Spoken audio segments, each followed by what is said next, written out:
Bonjour à tous, ici Thomas Moody et je vais vous parler de photographie, toujours dans mon petit setup minimaliste que j'aime bien de plus en plus en fait, parce que je le trouve simple à monter, mais bref, c'est pas trop le sujet.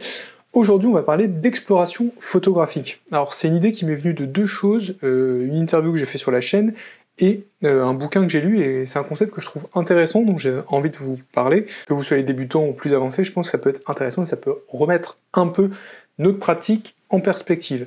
Alors cette idée, ça vient d'où? Ça vient de l'interview que j'ai fait avec Cliff Chan sur la chaîne. À la fin de chaque interview, je pose toujours la même question à la personne. Je lui demande si elle avait 3 conseils à donner à un jeune photographe, ce que ce serait, ou plutôt, dans l'ordre des choses, à la personne qu'elle était il y a 5 ans. Quelles auraient été les 3-4 choses qu'elle aurait aimé savoir il y a quelques années, qu'elle a apprises en route et qui l'aident beaucoup. Et quand j'ai posé cette question à Cliff, il a répondu ça. Question des 3 conseils. Wow. C'est simple. Si tu avais 3 conseils à donner, les choses que tu aurais aimé savoir quand tu es sorti de Saint-Luc, par exemple. S'il y a 3 trucs où tu dis putain, si ça je l'avais su avant, ça m'aurait fait grave gagner du temps et ça aurait été cool. Bah, je pense que je peux prendre un peu à contre-pied ta question. Oh, carrément. Je pense que le petit Cliff de 20 ans, il a une énergie que j'ai plus vraiment. C'est-à-dire que quand vous commencez la photo, t'as ce truc de tu testes un peu tout, tu vois. T'es un peu foufou. Donc parfois c'est un peu nul, mais c'est pas grave en fait. Cette énergie-là, elle est super bien. Et je trouve que parfois quand t'es photographe et que on parle pas de règles des tiers et tout, mais tu sais composer une photo. Quand tu sais composer une photo, ben, c'est pas que tu tentes plus vraiment de trucs, tu vois. Il y a ce truc-là un peu moins foufou, tu vas te dire, ah bah vas-y, je me mets comme ça, tac, tac, tu vois, mais que tu fais plus vraiment parce que tu dis, mais non, attends, une photo, je la compose comme ça, attention, je suis. Et donc, peut-être que le Cliff de 20 ans, il pourrait encore m'apprendre des choses, tu vois, je pense. Ah ouais, c'est marrant. Ouais, déjà, c'est sûr. Moi, j'adore voir les gens qui commencent la photo. Parce que justement, ils ont ce truc-là de si je fais ça, tout tac, est possible, tac, tac. Quoi. Ouais, tu vois, ils prennent des. Et toi, t'es là, t'es en mode, mais oui, mais ça, j'aime cette énergie-là, tu vois. Donc, il faut garder cette énergie-là le plus possible. Et c'est une idée qui est un peu restée dans ma tête depuis, parce qu'il a été sur un terrain où je m'attendais pas à ce qu'il aille, et en fait, quelque part, je trouve qu'il a raison, que quand on débute, on a un côté très exploratoire, qu'on fait de la photographie pour voir à quoi les choses ressemblent une fois qu'elles sont photographiées. Je vais vous montrer des exemples. Et c'est quelque chose qu'on a tendance à perdre ensuite. On va voir un peu ensemble pourquoi et comment corriger ça. Et donc tout de suite, on va passer sur l'ordi. Et donc nous voilà sur l'ordi, je vais vous montrer quelques images de photos que je faisais au début pour illustrer ce concept de quand on fait de la photo et qu'on commence, on a ce côté très exploratoire où on fait des choses pour voir à quoi elles vont ressembler, pour tester la photographie, tester l'image et des choses qu'on perd complètement ensuite. Donc j'ouvre un dossier d'images que je vous ai préparé, il y a quelques exemples qu'on va regarder, et typiquement c'est des choses que j'aurais plus du tout l'idée de faire maintenant, qui n'étaient pas spécialement intéressantes à l'époque, mais qui étaient intéressantes par contre dans la démarche, pour le côté exploratoire, pour le côté faire les choses, tester, essayer. Et c'est quelque chose que je trouve qu'on perd. Notamment, on est parti. Là, c'était une photographie que je pense que j'avais faite pour voir à quoi ressemblaient des gouttes prises sur une feuille. Donc, c'est une image qui date de 2008. J'ai plus trop en tête ce que j'avais en tête à l'époque. Mais quand je la vois, je me dis que j'ai cherché à essayer de voir à quoi ressemblait la texture de la feuille, comment travailler les couleurs, comment travailler les gouttes. Là, c'était un livre de Bernard Weber, je crois, de mémoire. Donc, c'est toujours pareil. J'étais en train de lire dans mon bureau et j'ai testé. C'est quelque chose que j'aurais plus du tout l'idée de faire maintenant. De prendre un bouquin que je suis en train de lire et d'essayer de le photographier. Ça ne me viendrait plus du tout à l'esprit. Qu'est-ce qu'on a d'autre? Alors ça, pareil, de mémoire, je crois que c'était un poteau lumineux que je voyais depuis chez mon père, que j'ai pris en photo. J'ai un peu mélangé l'image dans je sais plus trop quel sens, tout ça, en inversant gauche et droite, où je l'ai coupé en 2 tiers comme ça, et je sais plus trop ce que j'ai foutu. Mais je m'étais débrouillé à l'époque pour, enlever le pied et avoir une espèce d'image qui fasse un soleil lumineux flottant dans la nuit, tout ça, je trouvais ça très rigolo. Ça, pareil, maintenant, ça me viendrait plus du tout à l'esprit de photographier un poteau et d'essayer de voir ce que je peux créer et composer avec, juste pour explorer, tester ce que je peux faire avec l'outil, tester ce que je peux faire avec l'image.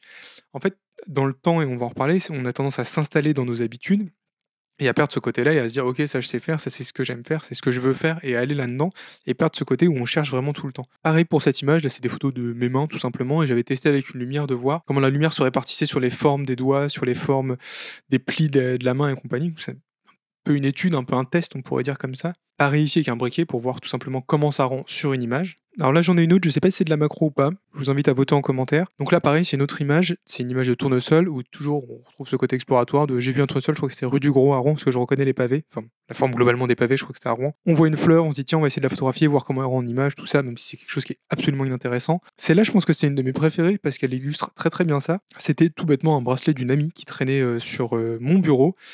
Et je suis tombé dessus, j'avais mon appareil, et toujours pareil, je me dis ok, il y a une forme, quelque chose, je vais voir ce que je peux en faire, comment je peux travailler ça, tester, voir quel type d'image on peut en faire tout simplement avec des choses vraiment stupides, banales, quotidiennes juste à côté de moi, et qui et encore une fois que j'ai perdu sur la durée. Pareil, une bougie. Là, c'est un peu la même chose, c'était une amie à moi, qui en avait un peu marre que je la photographie, qui a mis sa main, devant, mais c'était le moment où je faisais la même chose, c'est-à-dire que j'avais découvert le flash et je testais tout ce qu'il était possible de tester, avec un flash justement. Et je crois qu'on a fait le tour des images. Le fait qu'en photo, plus on avance, plus on progresse, plus on sait des choses, plus on a vu des choses, plus on en a testé, moins on explore, c'est quelque chose que j'ai aussi retrouvé, je trouve, dans la musique. À la guitare, c'est quelque chose que j'ai un peu vécu. Je vous montre un petit exemple rapidement. Et donc, pour vous expliquer ça, le côté on explore, on teste des choses... quand on débute et que plus le temps passe, plus on a de la connaissance, plus on est un peu freiné et cadré par elle. Je vais prendre l'exemple de la guitare, je ne fais pas sur YouTube parce que c'est pas le but de ma chaîne, mais ça me manque toujours un petit peu d'en faire. Donc on est parti aujourd'hui avec ça, ça va me servir d'exemple. Il y a un truc que je jouais beaucoup au début quand je faisais de la guitare, je savais pas ce que c'était, je trouve que ça sonnait bien en fait, et ça ressemblait à ça.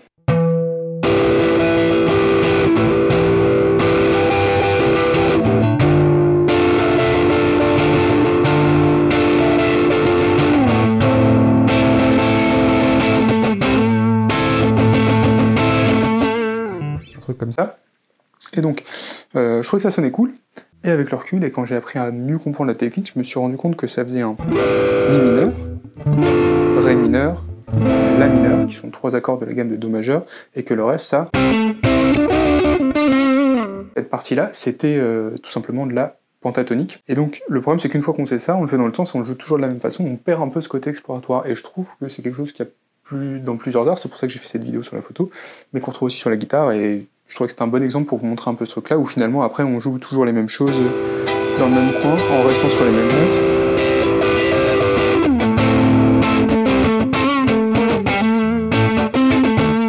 Parce qu'on sait que c'est là que ça se joue, quoi. Et je refile la main au Thomas de la photo et pas de la guitare. Bon, voilà, vous me connaissez, j'ai pas résisté à l'idée de jouer 3 accords, vous comprenez l'idée. Plus on avance, moins on explore, et la question que vous vous posez donc, c'est comment lutter contre ça, parce qu'on voit tous l'intérêt de pourquoi lutter contre ça. L'intérêt de lutter contre ça, c'est tout simplement d'aller chercher de nouvelles images, de nouvelles pratiques, de renouveler son approche, de renouveler sa vision, et d'aller un peu chercher des choses qu'on n'aurait pas été chercher autrement. Et la réponse à ça, alors... J'exagère beaucoup en disant ça, mais il y a des pistes intéressantes là-dedans. Il n'y a pas la réponse absolue, genre page 4, il y a une recette et il faut faire ça. C'est un livre dont j'ai déjà parlé, Slow Photo, j'en ai déjà parlé aussi pour dire qu'il était pas mal plein de bullshit un peu dedans. Parce que globalement, le concept du livre, c'est d'apprendre à photographier en pleine conscience. Donc la pleine conscience, c'est justement en étant vigilant et attentif à son environnement, ce qui est une très bonne chose, et c'est ce qui nous intéresse aujourd'hui, parce que comme je vous le dis, on a tendance à perdre ça, mais dedans il y a un exercice qui consiste à faire une lettre à vos peurs, à faire de la méditation, à remercier votre appareil photo parce qu'il est très complexe. Honnêtement, mon appareil photo, je l'ai payé très cher, je suis très content qu'il travaille pour moi, et je pense que ça m'est un peu dû vu le prix où je l'ai payé. Je vais pas lui dire merci, hein, c'est un objet, c'est un outil. Faire une lettre à mes peurs, je suis pas sûr que ça m'aide à faire plus d'images, donc il y a un côté dev perso un peu bullshit, on va pas se mentir, mais il y a quelques exos qui sont très intéressants. Alors, au-delà du fait que généralement c'est un bouquin que je conseille, hein, il y a 10-15%, je trouve, qui est un peu ridicule, mais c'est vraiment un livre que je conseille, puisqu'il y a en une après-midi, il y a plein de belles illustrations, de beaux exemples, des exercices intéressants, je vais vous parler de quelques-uns que j'ai trouvés qui pourraient aider pour reprendre un peu du poil de la bête et explorer plus avec nos appareils photo. On y va. Très bon exemple, page 24, vous voyez absolument rien, mais je vous promets que c'est la page 24. Il y a un exercice qui s'appelle l'œil du débutant, il est en 3 parties, la 3e est un peu ridicule, mais les 2 premières, c'est de jouer... Alors, la personne le fait avec ses enfants, mais on peut le faire avec n'importe quoi, à « je cherche », et ensuite dire « je cherche des cercles, je cherche des ronds, je cherche des formes, je cherche des triangles, j'en sais rien », dans l'environnement proche, mais justement pour s'habituer à voir tout ça. Là, je suis dans mon bureau, par exemple, des rectangles, il y en a beaucoup, il y a des cercles, il y a plein de formes en fait, que je vois plus, auxquelles je pense plus, mais c'est un peu un exercice pour apprendre à revoir ce qui nous entoure. Vous n'êtes évidemment pas obligé de le faire, sauf si vous avez des enfants, ça peut être très très drôle, mais si c'est pas le cas, vous n'êtes pas obligé de le faire en vrai, mais s'entraîner dans l'environnement proche à retrouver et voir des formes, je trouve que c'est une bonne démarche pour réapprendre à voir. L'autre exercice qui est plus cool, c'est justement de jouer sur les points de vue. C'est d'adopter des points de vue différents d'une autre. Alors l'auteur parle de point de vue d'éléphant, d'oiseau, de souris, pour changer la façon dont on voit. Et ça, je trouve que ça marche très très bien. J'avais découvert ça quand j'ai commencé le moyen format, parce que mon moyen format c'est un TLR, donc il m'oblige à regarder par-dessus comme ça, et en regardant par-dessus, l'appareil est au niveau de mon nombril, de ma ceinture à peu près, quelque chose comme ça, et donc il est plus bas que d'habitude, ça change les angles, ça change les perspectives, et ça change la façon de voir.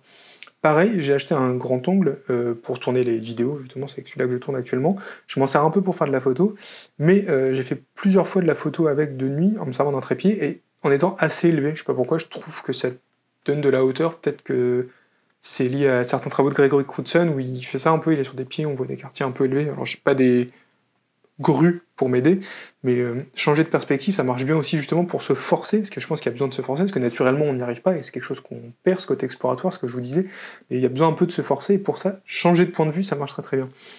Et le troisième exercice, c'est de devenir un appareil photo humain, où on photographie avec nos yeux, et notre esprit, bon voilà, on va le mettre dans les bullshit, celui-là.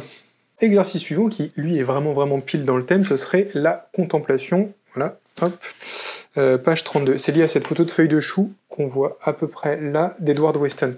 Alors, c'est quoi le concept de la contemplation? C'est de dire que Weston, dont je viens de vous parler, et d'autres photographes comme Blosfield, ont travaillé sur des objets qui peuvent paraître ridiculement banals, qui peuvent paraître très simples, notamment les fruits et les légumes. Weston, il est très connu pour une photo de poivron. Et pour trouver de la beauté dans le poivron, parce que c'est quelque chose qui est beau, sa photographie, c'est très travaillé, les noirs et blancs sont très très beaux, il faut justement apprendre un peu à contempler la forme, apprendre à regarder des choses qui sont simples. C'est le but de cet exercice, il demande de prendre un fruit ou un légume et de le contempler pendant une vingtaine de minutes. Alors ils disent à contempler pendant 20 minutes cette forme de vie exceptionnelle.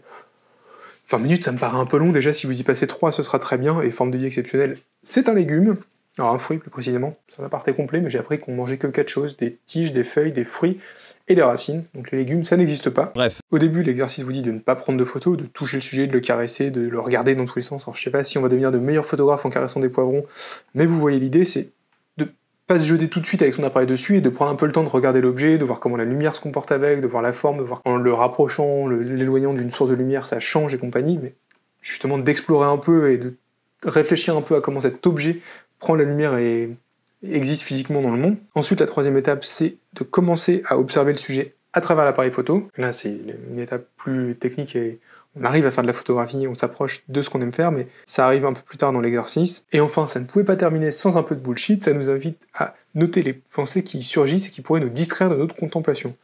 En l'occurrence, la pensée qui m'a distrait de la contemplation, c'est de me dire que c'est du bullshit quand j'ai lu qu'il allait y rester 20 minutes. Mais vous voyez l'idée. Et enfin, dernier exercice, c'est la pêche aux photos. Vous voyez rien, mais je vous jure aussi que c'est là. La pêche aux photos, c'est un concept dont j'avais déjà parlé, je pense, sur le blog, ou dans un article sur le blog. C'est lié à la photographie de rue, c'est qu'il y a un peu deux types de photographes de rue. Alors, c'est pas les bons et les mauvais comme les chasseurs, que les mauvais pour les chasseurs. C'est les photographes de rue qui vont marcher, qui vont aller chercher leur sujet, donc qui se déplacent et qui s'arrêtent jamais, qui marchent tout le temps, qui se déplacent au milieu de la foule, qui changent d'endroit, tout ça. Et les pêcheurs, c'est un peu ceux qui vont rester à un endroit et attendre que quelque chose se passe et être attentifs à ce qui se passe. Et dans le cas où on cherche à être plus attentif à l'environnement et à reprendre une démarche exploratoire, je trouve que cette pêche aux photos marche plutôt bien. Donc l'exercice, il est divisé en 4 étapes. La première, c'est de trouver un endroit qui vous semble attirant avec une belle lumière, par exemple. Évidemment, si ça vous semble nul, ça sert à rien d'y rester. Donc trouvez un endroit qui vous semble attirant, passez les premières minutes à vous installer et à apprivoiser le lieu. Alors bon, ressentez vos pieds sur le sol, fermez les yeux et réglez vos autres sens. On va passer par là, mais c'est juste, vous pointez pas, genre il y a une belle lumière, sur l'appareil, je commence à photographier. Vous arrivez, vous observez, vous regardez, ok, les gens ils arrivent de par ici, ils arrivent de par là, la lumière elle est plutôt dans ce sens-ci, il y a des reflets là il y a de l'ombre, là il y a de la lumière, je peux faire un clair-obscur. Donc vous utilisez un peu votre tête en fait, tout simplement. Troisième étape, tâchez de ne rien chercher, de ne rien forcer, traitez l'exercice comme une méditation visuelle, concentrez-vous sur chaque instant fugace, consciemment, sans juger. Oui, l'idée c'est vraiment de prendre les choses comme elles viennent, après sans juger, voilà, on va s'en passer, mais rester sur quelque chose de relax, on est là pour apprendre à explorer, on n'est pas là pour se faire violence. Et enfin, dernière étape, on remet un peu de bullshit, remarquez les jugements et les étiquettes que votre esprit commence à produire, notez quand il se met à créer des histoires ou à fixer des idées. Et quand ça se produit, essayez de vous en détacher. On va s'en détacher avant, merci beaucoup.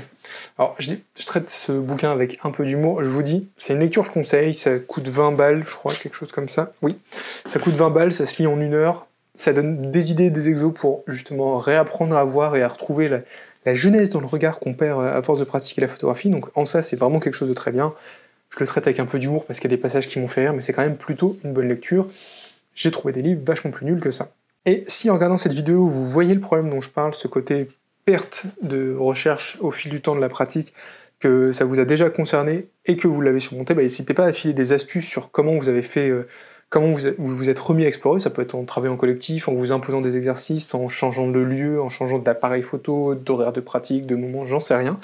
Mais n'hésitez pas à partager ça, parce que plus on est à être plus créatif, mieux c'est. Si ça vous a aidé, n'hésitez pas à lâcher un petit pouce bleu comme ça, à vous abonner tout le temps. Vous connaissez la musique. Pour vous aider toujours, je vous mets ici un lien dans mon livre qui s'appelle 10 outils indispensables pour votre projet photo. Comme son nom le dit, il est indispensable. Et moi je vous dis à la prochaine pour une autre vidéo. Voilà, tout simplement. Salut!